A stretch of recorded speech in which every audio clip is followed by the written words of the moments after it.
Ça fait 26 ans que je suis ici. Moi, j'ai jamais vu ça.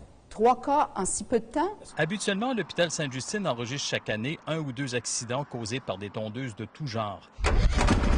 Voilà que depuis le début de l'été, à lui seul, le tracteur tondeuse en a causé 3 chez les enfants âgés de 4 à 8 ans. Et ils ont tous été amputés. C'était toutes des amputations de pieds. Il y avait une grosse orteil, un autre qui a perdu tous les orteils. L'enfant embarque sur la tondeuse, soit sur les genoux de l'adulte ou à côté. Puis à un moment donné, soit il glisse parce que c'est pas fait pour 2 personnes, ou ils veulent débarquer. Ce sont toujours de graves accidents.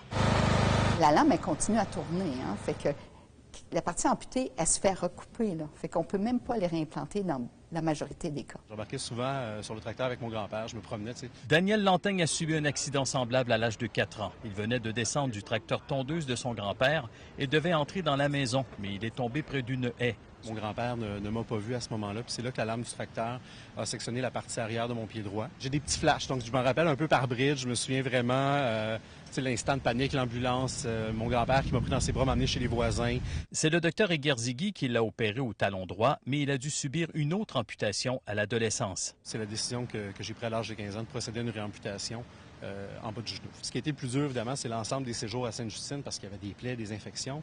En entendant parler de l'augmentation inquiétante des enfants amputés cet été et de leurs parents en état de choc, il a voulu témoigner. Un petit gars, un petit enfant sera toujours attiré vers les machines, puis il n'y aura jamais assez de vigilance. Le docteur Egerzighi espère, elle aussi, éviter d'autres tragédies. Les enfants ne devraient pas être même près de ces machines-là.